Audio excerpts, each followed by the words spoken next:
처음에는 언론 보도에 대해서 유감이다라고 했던 고민정 대변인이 한 발짝 물러섰습니다. 사건 초기부터 상황을 공유하고 협의했던 청와대 국가안보실도 소람이 있었다. 그러니까 정의용 안보실장의 잘못이다라고 청와대에서는 문책을 하는 듯한 그런 분위기. 처음에는 해경도 군도 청와대도 잘못한 거 없다. 언론 보도가 유감이다라고 했었는데 이제는 청와대 안보실도 잘못을 했다. 하지만 안보실이 잘못을 한 것이다. 라고 뭔가 선을 긋는 모양새를 취하고 있습니다. 대통령 국민소통 비서관도 이렇게 얘기했습니다. 안보실을 포함해서 전반적인 조사를 진행 중이다. 윤도한 수석도 안보실, 정의용 실장도 좀 조사하겠다는 얘기인지. 그런데 윤도한 수석의 브리핑 중에 이런 말이 지금 주목되고 있어요. 군이 어떻게 브리핑할지 대략은 알고 있었다. 귀순 관련 보도가 나갔으면 안 됐다. 만일 4명이 다 귀순 의사를 갖고 넘어왔다면 남북관계가 굉장히 경색됐을 것이다.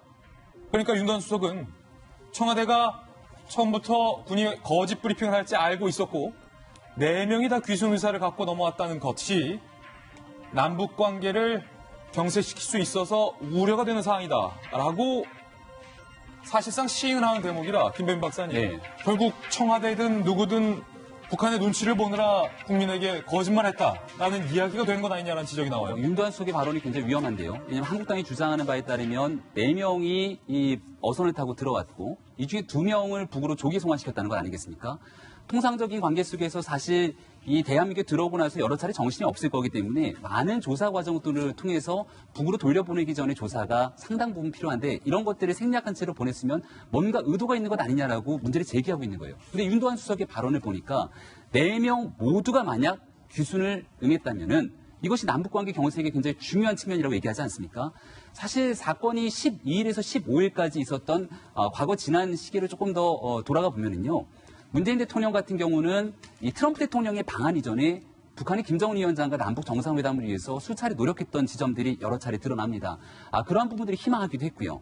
근데 만약에 이렇게 북한의 어선의 4명의 귀순이 이러한 남북 관계를 더 증진시키려고 하는 모습에 발목을 잡았다라고 청와대가 판단했다라면은 여기에 대해서 관련된 보도라든지 브리핑 등에 있어서 축소하거나 은폐하려고 있었던 의혹이 있지 않냐라고 분명히 야당이나 일부 국민들이 주장할 수 있는 대목이고요. 2012년도 그 유명한 이 노크 귀순 사건이 있을 때 그 당시 문재인 대통령은 당시 민주당의 대선 후보였습니다. 그 당시 민주당의 대선 후보였던 문재인 대통령은 당시 노크 귀순이 있었던 군부대 현장을 찾아요. 그래서 그 철책 장면을 하나하나 짚어가면서 했던 얘기가 이것은 대한민국 안보에 총체적으로 구멍이 뻥뻥 뚫린 것이라고 이야기하기도 합니다. 그렇다면 그때와 지금의 해상 귀순 사건 같은 경우가 전혀 하나도 다르지가 않는다라고 이야기가 나오고 있는 상황이라면 당시에 안보에 구멍이 났다고 비판했던 지금 현재 여당, 민주당과 대한민국 문재인 정부에서는 그 어떤 데보다 나서서 군에 있는 문제를 질타하고 여기에 대한 사건에 대한 수습과 거기에 대한 진상규명에 위해서 노력을 해야 되는데 이것을 나름대로 은폐하려고 한 것 아니냐라고 하는 의혹들이 짙기 때문에요. 이제 이쯤 됐으면 청와대까지 다 같이 개입된 것 아니냐라고 하는 의혹이 증폭될 때 문제를 해결할 수 있는 곳은 단 한 군데밖에 없습니다. 국회의 역할이 필요한데요.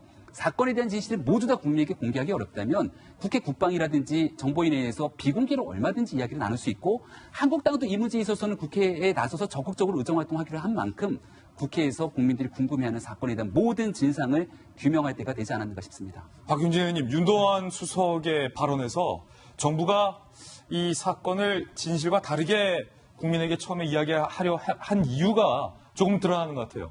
남북관계 경색. 그런데 남북관계도 중요하지만 이게 정말로 이 정도로 국민들에게 사실과 다르게 거짓 혹은 축소를 할 만한 사안인가 좀 의문스러운데요. 정무적 판단이 일체 배제될 수는 없겠지만 국방안보 문제와 관련해서는 안보가 최우선으로 사실은 가야 되거든요. 여러분 기억하시는지 모르겠습니다만 2000년 6월에 제1차 남북 정상회담, 6.15 회담이 있었잖아요. 그런데 바로 그 전해 몇 달 전은 1999년에 제1차 성해교전이 있었습니다. 북이 어설프게 넘어왔다가요. 그야말로 박살났습니다. 박살났다. 네, 그때 김대중 대통령이 내걸었던 햇볕 정책 제1호는 뭐냐면 튼튼한 안보예요. 예. 다른 거 없어요. 튼튼한 안보. 그 다음에 북한과의 관계 개선이었죠. 뭐 무슨 다른 거 없습니다. 그런데 지금 안보와 관련돼서 동해 바다가 뻥 뚫리는 거 아니냐라고 하는 국민의 이 경악과 그리고 의구심이 지금 있는 상황이거든요. 저는 여기서 청와대든 국방부든 뭐 다른 거 머뭇거려서는 안 된다고 봅니다. 아까 잠깐 말씀하셨습니다만 1996년 제가 그때 군대에 있었어요. 안인진리 잠수함 그 좌초 사건. 예. 그때 뭐 난리 났었습니다. 그래서 뭐 그 어마어마한 인명 피해도 있었고요. 북의 그 공작원들이 군 작전 경계를 뚫고 북으로 다시 돌아간 사람이 2명인가 있었다고 최종적으로 좀 알려지고 있는데 그때 누가 발견했냐면 그때 김영삼 대통령 때입니다. 택시 운전기사가 발견을 했어요. 택시 기사가. 예. 황당했죠. 2012년 노크 기순 때도 몰랐어요. 그때 이제 이명박 대통령 이제 이때인데 모르고 있다 나중에 야당 의원이 그걸 지적을 해서 이제 알게 된 거죠. 이번에도 사실 마찬가지입니다. 입장 바꿔놓고 생각해 보십시오. 저는 정치의 가장 그 핵심이 역지사지라고 보거든요. 그래야 내로남불 안 하니까. 근데 그 역지사지 우리가 야당이라고 좀 생각해 보자고요. 민주당이. 이거 용납이 안 되는 일이에요.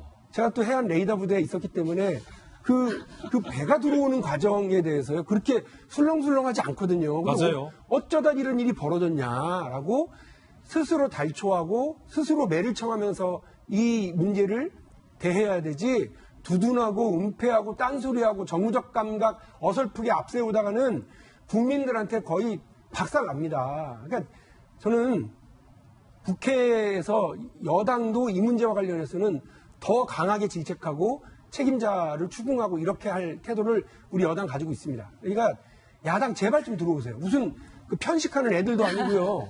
이때 지금 뭐 국방의 문제 있으니까 이 국방위원회만 참여한다. 청문회가 있으니까 법제사법위원회만 참여하겠다. 예. 그러지 마시고요. 아니 그러면 교육 문제는 뭐 중요하지 않아가지고 지금 교육위원회는 수톱시켜 놓으십니까? 아니 다른 데는 왜 아무것도 안 해요? 그러니까 저는 야당이 이렇게 편식하는 아이처럼 정치를 하지 마시고요. 제1야당의 역할을 제대로 하셔야 된다고 보고요. 지금 사실 여당이 나서서 그 국방장관에 대해서 얘기할 수 없잖아요. 야당이 빨리 들어와서 하세요. 야당이 좀 해주시라. 야당이 자기 역할 제대로 해야 국회가 바로 서죠. 예. 나가갖고 밖에서 목소리 높이시고 엉뚱한 소리 하시고 있을 때가 아니다. 우리 안보도 정치도 경제도 다 지금 아주 위태로운 상황이니까 제1야당 자유한국당의 신속한 국회 복귀를 바라겠습니다. 예.